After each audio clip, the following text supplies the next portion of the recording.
네, 안녕하세요. 추세추종TV입니다. 그러면 이번에는 국민주, 네이버, 카카오 도대체 어떻게 해야 되나는 주제로 간략하게 살펴보겠습니다. 먼저 네이버부터 살펴보겠습니다.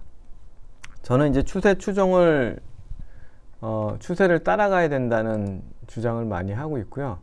네이버의 현재 흐름을 보시게 되면 완연한 하락세가 계속 지속되고 있죠.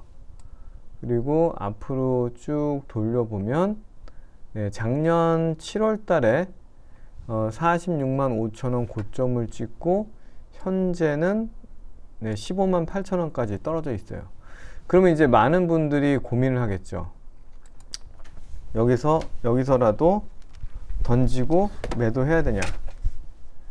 1번 여기서 그냥 다 털고 매도할 거냐? 2번 물 탈 거냐?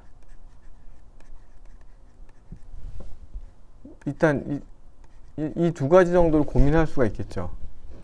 근데 지금 이거 제가 볼 때는 이 두 시기가 모두 아니다. 지금 글쎄요, 이렇게까지 떨어져서 매도하는 것도 쉽지가 않고 지금 함부로 물을 탈 때가 아니다. 그럼 어떻게 되느냐를 같이 한번 짚어보도록 하겠습니다. 먼저 우리가 추세를 볼 때는 항상 제가 강조드리는 게 우리는 일봉에서는 워낙 이게 들고 날고가 잦죠. 들고 날기도 잦고 또 이런 구간에서는 21선이 우상향하기 때문에 추세가 돌아선 게 아닌가 이런 착각들을 하게 되는데, 추세를 볼 때는 항상 주봉을 보게 되면 정확하게 추세를 알 수가 있어요. 주봉의 20주선을 기준으로 보는 거죠. 그러면 네이버 같은 경우는 20년도 3월 코로나 때 떨어지고 그 전부터 약간 코로나 때 살짝 떨어졌다가 코로나 때 이후부터 상승 추세가 20선의 상승과 60주선의 상승을 동반하면서 상승 추세가 쭉 이어졌죠. 상승 추세가 유지됐다, 이어졌다. 이렇게 상승 추세가 쭉 유지되는 기간은 상승을 하는 추세입니다. 상승 추세라는 건 상승하면서 확산과 수렴을 반복하면서 계속 올라가는 거를 상승 추세라고 하죠. 근데 그게 어디서 훼손됐죠? 여기에서 이렇게 이중 쌍봉의 모습이 고점의 신호 중에 하나라고 하는데, 이중 쌍봉의 모습을 보이고 그전에도 물론 20주선을 이탈한 적은 있지만 다시 고점을 높이면서 이중 쌍봉이 아니었죠. 근데 여기는 이중 쌍봉의 모습을 보이면서 20주선을 이탈했고 다시 회복 못했기 때문에 추세가 끝났다라고 우리가 볼 수가 있죠. 그럼 만약에 우리가 이때 20주선을 회복하는 이때 무렵에 한 20만원대의 추세에 탑승을 했다고 하더라도 40만원대까지 추세를 이어갈 수가 있죠. 그러니까 주봉으로 추세를 확인한다는 것은 완전한 저점을 캐치할 수는 없어요. 그리고 완전한 고점도 캐치할 수 없지만 적어도 우리가 무릎에 사서 어깨에서 팔아라 이런 얘기들 하잖아요. 그러니까 무릎에서 확인하고 샀으면 어깨도 어깨가 이렇게 있으면 이 왼쪽 어깨가 아니라 고점을 확인하고 내려오는 오른쪽 어깨에서 팔 수 있다. 어디서? 주봉에서 확인하면. 그래서 상승 추세가 끝난 거고요. 그 뒤로 단 한 번도 이 하향하는 20주선을 회복하지 못하고 계속 내리고 있죠. 하향 추세라는 거는 하향 추세 중에서도 확산했다가 수렴, 과매도됐다가 다시 이 하락 추세에 수렴하는 구간을 반복하고 있는데 지금 그런 상황이죠. 근데 이제 가장 이 본질의 하락 추세선과 좀 이격을 많이 하고 있는데, 만약에 물을 탄다 그러면 이게 어떻게 될지 모르기 때문에, 물론 맨 바닥에서 사면 좋죠. 그러나 그런 거는 기대하면 안 되는 거고요. 그렇다 그러면 어느 시점이냐, 이 20주 선이 이렇게 하락하던 20주 선이 평평하고 그 위에 주가가 회복되는 순간이 다시 상승 추세로 복귀한다라고 보면 조금 기다렸다가 적어도 주봉에서의 이 하락 각도가 완만해지는 상황이 와야지 그때 본격적으로 물을 탈 수가 있다. 지금 어설프게 탔는데 또 내리고 또 내리고 하면 더 고통스럽잖아요. 그러면 이제 네이버의 실적적인 측면에서 한번 볼게요. 네이버의 실적을 보면 네이버가 매출액이 19년도 4조, 5조, 6조 8천억, 8조 2천억 계속 성장은 하고 있습니다. 성장은 하고 있는데 반해서 영업이익은 1조 1조 1조 2천억, 1조 3천억, 1조 3천억 좀 정체되어 있는 느낌이 들죠. 당기순이익도 1조 정도. 지금 시가총액이 많이 내렸는데도 불구하고 지금 현재는 26. 물론 네이버가 대표주고 PER을 한 30배 정도 되는 플랫폼 기업이라고 할 수는 있지만 좀 성장하는 속도나 이런 것들이 조금 그렇게 만족스럽지는 않다.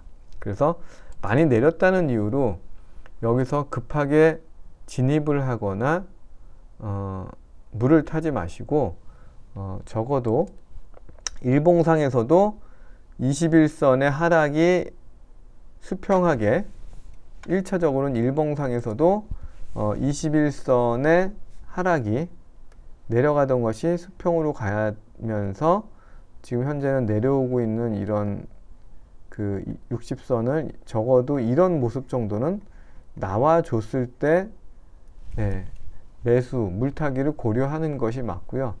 더 정확하게 보려면 아까 말씀드렸다시피 주봉상에서 이 하락하는 20주선의 기울기가 수평이 된 다음에 기대를 물타기를 하더라도 하시는 게 좋습니다. 카카오도 한번 볼게요. 카카오도 코로나 때 그러니까 고점이 17만 3천 원을 작년 6월 달에 찍고 현재는 5만 원을 깼죠. 48,800원. 정말 내려도 너무 내린 거죠. 17만 원에서 17만 원 하던 게 지금 뭐 5만 원 이하로 떨어졌으니까요. 정말 많이 떨어졌습니다.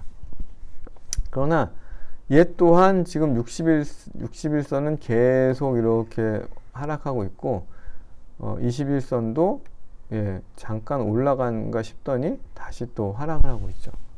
그러나 아까 제가 말씀드렸다시피 정확한 추세를 보려 그러면 주봉을 봐야 된다. 한번 주봉에서 볼게요.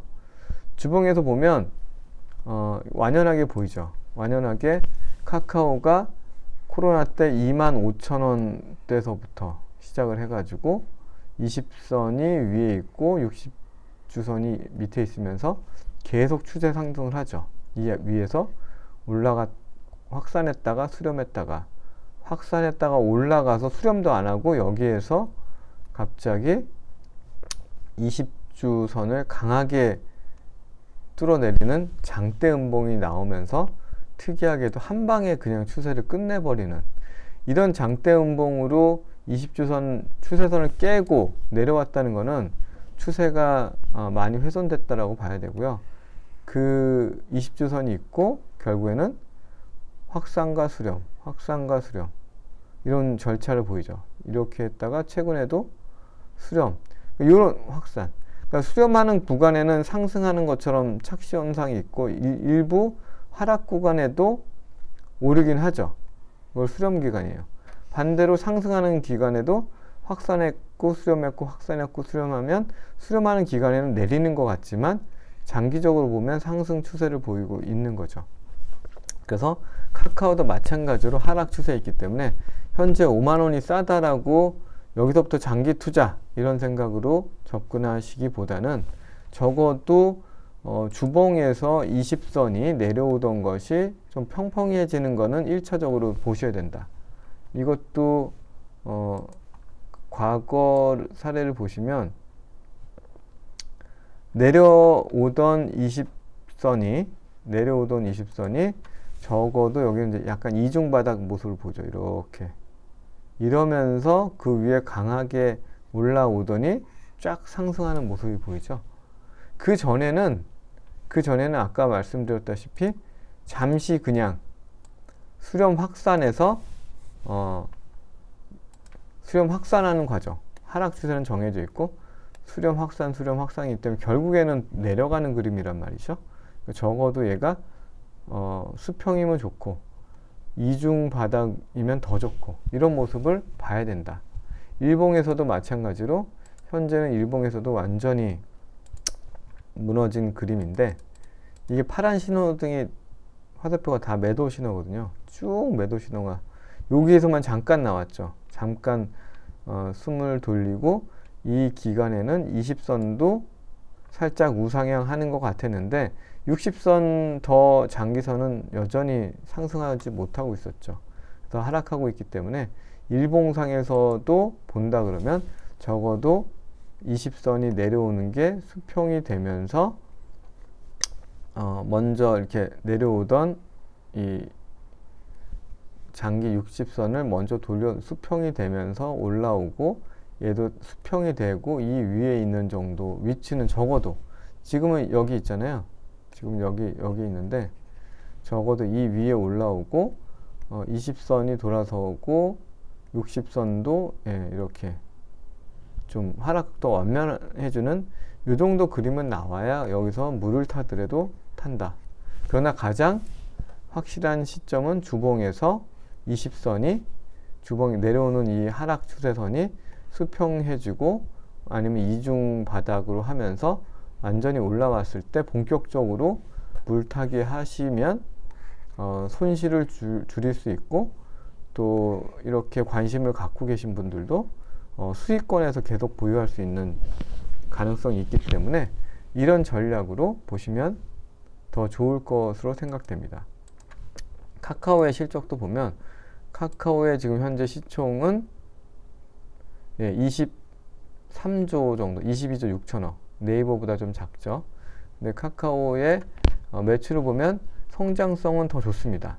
3조, 4조, 6조, 7조로 계속 성장을 하고 있고, 또 영업이익도 4,500억, 5,900억, 7,400억, 당기순이익도 더 가파르게 상승하고 있죠. 당기순이익 1조 8천억을 놓고 보면 22조라는 시가총액이 싸 보이기도 하죠, 심지어. 그러나 이제 카카오의 문제점은 뭐죠? 계속 자회사 분할 상장, 이 어려운 와중에도 카카오 게임즈가 또 보유하고 있던 회사가 라이온하트가 뭐 상장한다는 얘기가 들리고, 그리고 카카오페이도 상장했죠. 카카오뱅크도 상장했죠. 카카오엔터도 상장을 또 하려고 하죠. 이런 것들이 자회사가 뭐 70개가 넘는 걸로 알고 있는데, 그런 것들을 계속 상장시키는 거에 따른 가치 훼손이 카카오에는 또 잠재적인 또 아킬레스건이기 때문에 이렇게 좀 실적이 네이버에 비해서는 더 탄탄한 것처럼 보여도 그런 약점이 있어서 그런 부분들은 좀 아쉽다. 저는 이제 기본 어떤 실적을 좀 베이스로 하는 주식을 좋아하다 보니까 카카오뱅크나 카뱅이나 카카오페이는 저는 도저히 이건 너무 이 밑에가 허약해서 접근을 할 수가 없겠더라고요. 그래서 이런 종목은 저는 관심권에서 제외가 되는데, 요즘 떨어지는 거 보면 정말 뭐 끝도 없이 떨어지고 있죠. 왜냐, 실적이 너무 안 받쳐주니까, 시가총액에 비해서. 그런 거에 비하면은 카카오는 그래도 실체가 있는 회사고 또 막강한 플랫폼이 있기 때문에 다시 상승할 거다. 그러나 지금 많이 떨어졌다고 해서 17만원에서 5만원이 됐다고 해서 당장 접근하기보다는 적어도 20주선이 수평이 되는 시점에서 관심을 가지고, 일봉으로 봤을 때는 20선이 돌아서면서 60선을 골든 크로스하고 그 위에 있을 때 좀 관심을 가지는 게 더 안전하다라고 말씀을 드리겠습니다. 네, 그럼 이상으로 네이버, 카카오에 대한 대응 전략에 대해서 간단하게 알아봤습니다. 네, 감사합니다.